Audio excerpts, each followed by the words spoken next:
우리는 종종 이런 말을 들을 때도 있고 할 때도 있습니다. 어깨가 무겁다. 어깨가 무거워. 그런 말이죠. 이는 우리가 살아가는 삶의 무게가 무겁다는 것입니다. 살아가는 것이 무겁다.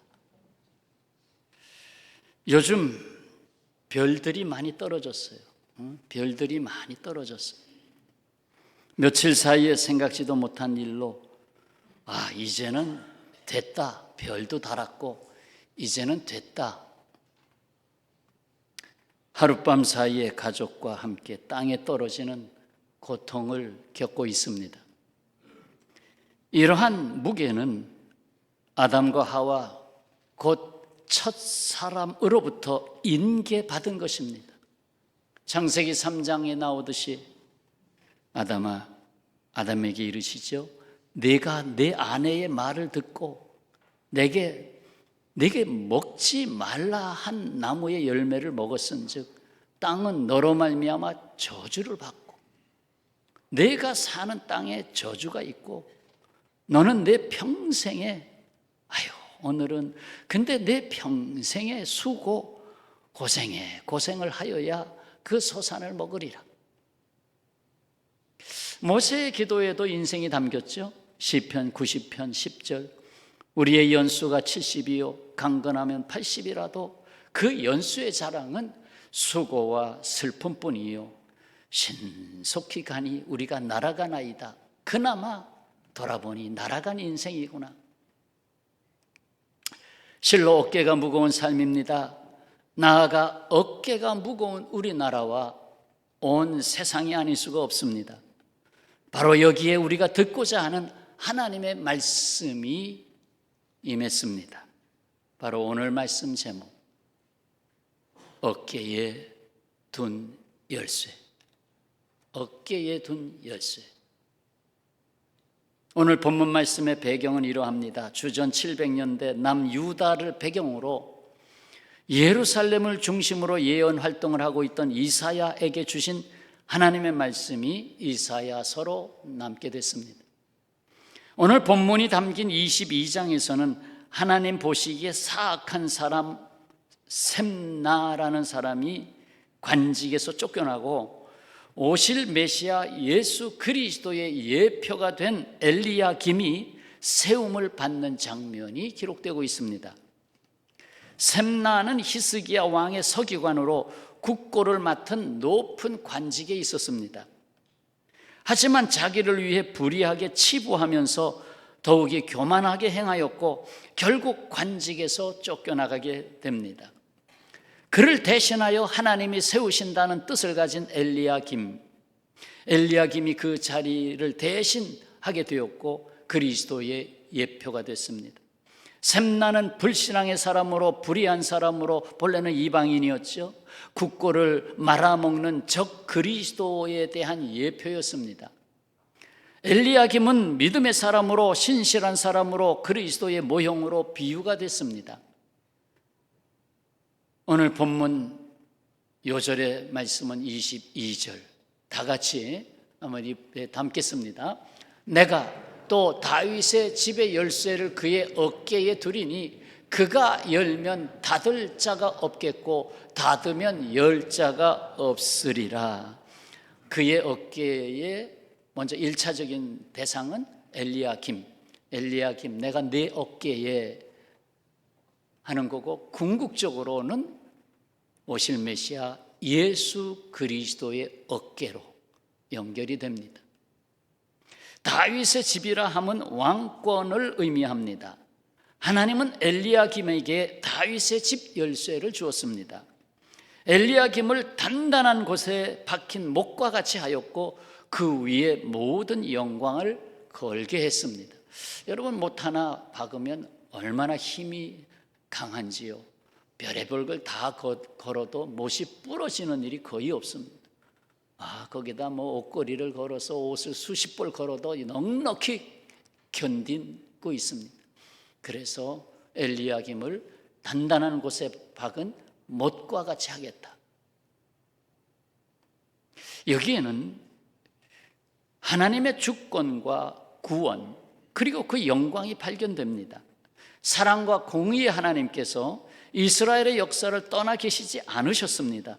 결국은 온 세상의 구주 예수께서 이 땅에 오셔서 그 어깨에 십자가를 지심으로 온 세상의 구원의 문을 여는 열쇠가 되셨습니다. 열쇠를 가졌다 하는 것은 그 집을 출입하고 통제할 수 있고 그 집안의 모든 것을 관할할 수 있다는 것을 말합니다. 나 열쇠 하나 가지고 있어? 그럼 그 모든 것이 그 안에 있습니다. 이에 예수님에 대하여 요한계시록 3장 7절에서 말씀합니다.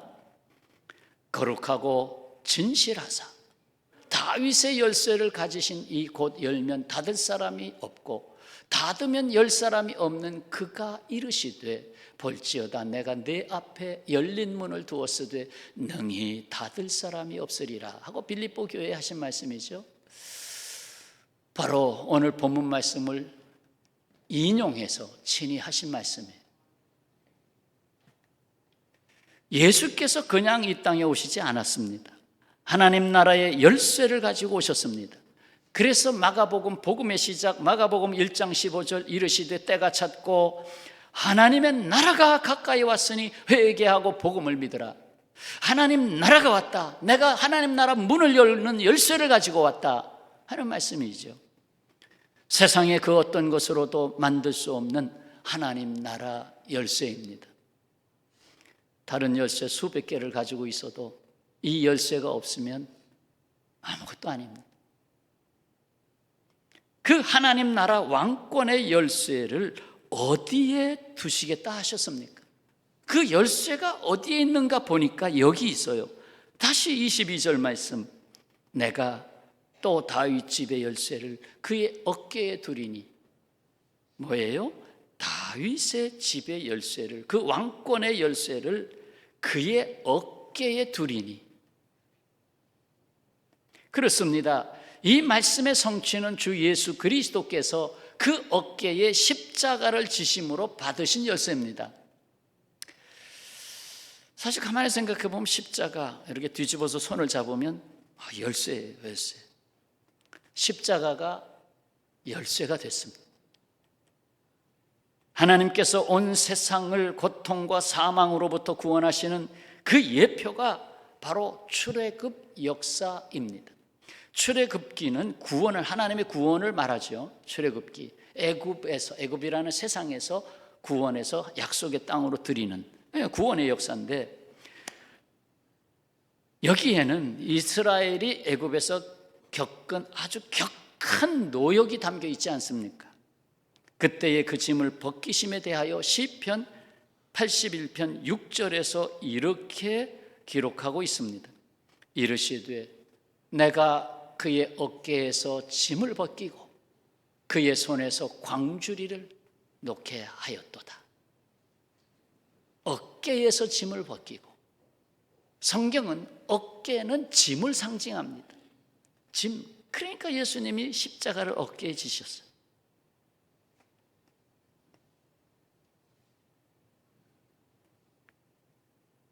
그렇습니다. 성경의 모든 예표는 예수 그리스도의 어깨에 집중하고 있습니다. 주께서 이 세상의 모든 짐을 지고 가신 것입니다. 주님 어깨에 쥐신 십자가 없이는 그 누구도 죄와 고통과 사망의 짐을 벗을 수 없습니다.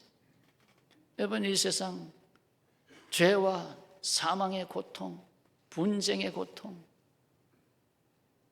벗은 날이 있나요? 우리가 잘 아는 말씀, 이사야서 9장 6절의 말씀입니다. 이는 한 아기가 우리에게 낳고 한 아들을 우리에게 주신 바 되었는데 그 어깨에는 정사를 메었고 그 어깨에 정사를 메었다. 그의 이름은 기묘자, 모사, 전능하신 하나님, 영존하신 아버지, 평강의 왕이라 할 것이다. 중요한 말씀입니다. 이 세상은 머리에 정사를 매려고 하는 사람들로 가득합니다. 머리에 정사를 매요. 내 생각, 내 주관, 내 판단, 그러다 보니까 평강이 아니라 분열과 분쟁으로 가득하게 됐습니다. 반면에 주님은 어깨에 정사를 맺습니다. 그러므로 사람이 있는 세상에 평화를 이루는 평강의 왕으로 오신 것입니다. 머리 둘 곳 없으신 예수, 머리를 찾으신 예수가 아니라 어깨가 필요하신 예수였습니다. 성도 여러분, 뜨거운 불이 없이 도자기는 존재하지 않습니다. 불을 만나야 흙이 아닌 아름다운 도자기가 됩니다. 고난과 역경이 올 때 아름다운 도자기가 만들어지고 있음을 그리스도의 고난받은 어깨에서 보시기를 바랍니다. 피하기보다는 감당할 때 그 고난의 어깨에 보이는 것이 있습니다. 열쇠. 열쇠가 보입니다. 십자가 앞에서 십자가를 질 때 열쇠가 보입니다. 보세요, 엘리야김의 어깨를 존귀하게 했습니다. 실로 그 가족 중에 한 사람이 하나님으로부터 존귀하게 되면 그 집안, 그 후손도 함께 그 영광에 참여합니다. 그래서 엘리야의 집안을 그 후손으로 어떻게 경고케 하셨어요? 23절, 24절에 잘 나오잖아요. 못이 단단한 곳에 박힌같이 그를 견고하게 하리니 그가 그의 아버지 집의 영광의 보좌가 될 것이라. 영광의 보좌가 그 집안이라. 그리고 24절에 그 아버지 집의 모든 영광이 곧 하나님의 영광, 다윗의 영광, 그 모든 영광이 그 위에 걸리리니 그 후손과 족속되는 각 작은 그릇 곧 종지로부터 모든 항아리까지니라. 모든 것 다 영광이 되리라. 여러분 뭐 그런 통계가 있잖아요. 그 강도의 집안, 사기꾼의 집안에서 내력이 그런 후손들이 많이 나오지만 참으로 의롭고 정말 나라를 위해서 훌륭한 사람들, 그런 정직하게 산 사람들, 그 후손은 또 그 아주 좋은 많은 그 영광을 드러내잖아요. 사실 저도 조상덕을 조금 봤습니다. 왜냐하면 제가 뭐 그런 기질이 어디서 왔나. 뭐 저에게는 누가 아이고 목사님 교수 하셔도 잘할 뻔했는데, 근데 교수 하려면 머리가 더 좋아야 되는데 거기까지 미치지 못했어요. 어쨌든 저희 외할아버지는 한글학자시잖아요. 한결 김윤경 박사라고 이미 세상을 떠난 지 그때 출장 가셔서 그냥 쓰러지셔서 그냥 바로 돌아가셨어요. 그렇지 않았으면 좀 더 일을 하셨을 텐데. 그래서 연세대학교 총장 서리로 계시다가 결국 돌아가시게 되는데, 하여튼 그런 교육적 그 기질이 또 저희 어머니에게 내려오고 어머니로부터 또 나름대로 제 마음에 담아주신 그 교육적 기질, 성품, 또 어머니의 인자함. 어머니도 참 인내가 많으셨어요. 그냥 그런 거 다 그냥 유산으로 받았잖아요. 아버지 쪽도 교육계예요. 그래서 또 교장으로서 평생을 사셨고, 그러면서 그 집안이 다 교장이 4명이나 있어요. 그 집안에 형제들 집안 다 그런 교육적인 기질을 다 받고, 거기다가 신앙이 들어오니까 이건 엄청난 거죠. 신앙이 들어오니까. 그래서 저도 조상의 은덕을 많이 입었어요. 그렇습니다. 한 사람이 바르게 서면 그 자손에게 미치는 복이 있습니다. 여러분이 하나님 앞에 바르게 서면 그 자손이 잘 되는 복이 있습니다. 저는 그런 걸 봐요. 선교사 집안하고 좀 어렵지만 개척교회를 잘 다듬어서 일으키신 목사님 집안의 자녀들이요, 엄청 잘 되는 걸 엄청나게 보고 있습니다. 참 희한해요. 엄청 잘 돼요. 그래서 이거 하나님이 복 주시는구나.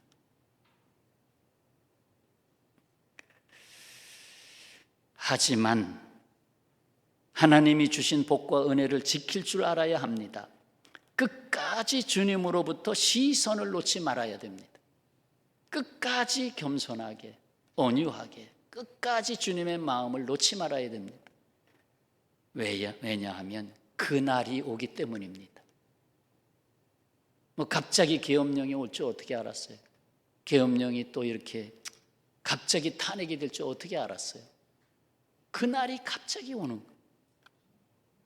25절 말씀은 서로 다른 해석을 나올 수 있는 난해한 말씀입니다. 갑자기 반전되는 말씀이 담겼기 때문입니다. 아니 24절까지는 아주 견고하게 그 영광 하다가 25절에 그날에는 사그리니 떨어지리니 부서지리니, 아니 이게 뭐야 갑자기? 이 말씀은 처음에는 엘리야김의 집안이 잘 되어 나가고 있었으나 나중에 친족을 등용하면서 족벌 정치로 파멸을 가져오게 되었다는 견해가 많습니다. 끝까지 주님을 의지해야 되는데 사람을 의지하는 정치가 돼가지고 무너졌다, 그런 해석이 많습니다. 물론 여기에는 또 하나 숨겨져 있는 해석이 있습니다. 그 못이 삭아서 부서지는 것은 결국 유대 나라의 멸망이다. 멸망. 그리고 예수 그리스도께서 오셔서 십자가에 다시 못을 박으셨다. 십자가에 다시 못 박히기 위해서 그 못은 부러지고 말았다. 누구에게나 어느 시대나 그 날이 있습니다. 그날 심판의 날이 될 수 있습니다. 다 부서지는 날이 될 수 있습니다. 반면에 그날 구원의 날이 될 수 있습니다. 다 건짐을 받는 날이 될 수 있습니다. 어깨에 열쇠를 가지고 오신 예수 그리스도로 말미암는 자에게는 그 어떤 상황 가운데서도 구원의 날, 영광의 날이 될 것입니다. 우리는 이렇게 기도합니다. 주여, 내 어깨를 받으소서.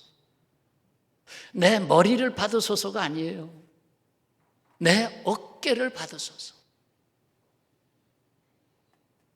주께서 내 어깨를 받으실 때 내게 왕이신 주님의 주권이 역사하는 것을 보게 될 것입니다. 저는 그 믿음은 갖고 있어요. 아무리 세상이 요동해도, 역사가 뒤집어진다 할지라도 위에서 붙잡고 계신 분은 하나님이시다. 그래서 결국 어떤 역경을 통해서도, 애굽에 고난이 없었으면 가나안 땅을 향하여 안 나갔습니다. 여기가 좋사오니 절대 안 나갑니다. 왜 그 조그만 가나안 땅에 들어갑니까? 이 애굽이라는 나라가 엄청나, 이걸 배경으로 하면 우리 자손들이 더 영광 받을 텐데 안 나가지요. 고난이 오니까 나가는 겁니다. 그래서 이 땅에 역사, 우리나라의 역사, 결국 하나님이 이루시고자 하는 뜻이 분명히 있다고 봅니다. 그 뜻을 위해서 우리는 기도할 것이고, 그 뜻은 결국 하나님의 의가 서는 거예요. 하나님의 나라와 그 의를 구하라. 하나님의 나라와 그 의를 구하라. 그것이 서기 위해서 우리는 끊임없이 기도하고, 훗날에 글쎄요 10년 20년 후가 될는지 모르지만 훗날에 세계 역사가들이 한국의 역사에는 독특함이 있다. 거기에는 기도하는 사람들이 있었다. 거기에는 그래도 여전히 새벽 기도와 골방의 기도를 찾는 자들이 있었다. 그래도 그들은 주일이면 교회 앞에 나아가 주님께 찬송하는, 하나님을 경외하는 자들이 있었다. 그래서 하나님은 그 나라를 붙잡으셨다. 그것이 역사가 증명한다 하는 판단이 서리라고 믿습니다. 그래서 우리 남을 탓하지 맙시다. 그냥 나부터, 우리 교회부터, 한국 교회부터 어깨를 잘 사용할 수 있는, 제 십자가 바로 지고 열쇠를 받을 수 있는 삶이 되어야 하겠다는 것입니다. 그래서 구원을 이루는 문, 수없이 주님 내가 열쇠를 사용하겠습니다. 그래 내 집안에 구원이 있으리라, 이 나라에 구원이 있으리라, 예 사용하겠습니다. 오늘 요절의 말씀 거듭 담고 말씀을 적겠습니다. 22절 말씀 다 같이요. 내가 또 다윗의 집의 열쇠를 그의 어깨에 두리니 그가 열면 닫을 자가 없겠고 닫으면 열 자가 없으리라. 아멘. 이 시간 제가 기도하기 전에 나라를 위해서 기도하는 일이 가끔 있는데 오늘은 좀 하고 싶네요. 그래서 다들 힘들어 하잖아요. 어쨌든 그렇다고 지금 뭐 나라가 안정돼서 그런 입장도 아니고 누가 판단하겠습니까? 다 갈라지고 갈라져서 주님 앞에 십자가 앞에 내려놓는 기도하시고 이 나라 주님 붙잡으시옵소서. 주님께 붙잡힌 나라임을 믿습니다. 붙잡아 주옵소서. 기도하시고 그리고 제가 기도하겠습니다. 다 같이 기도하겠습니다.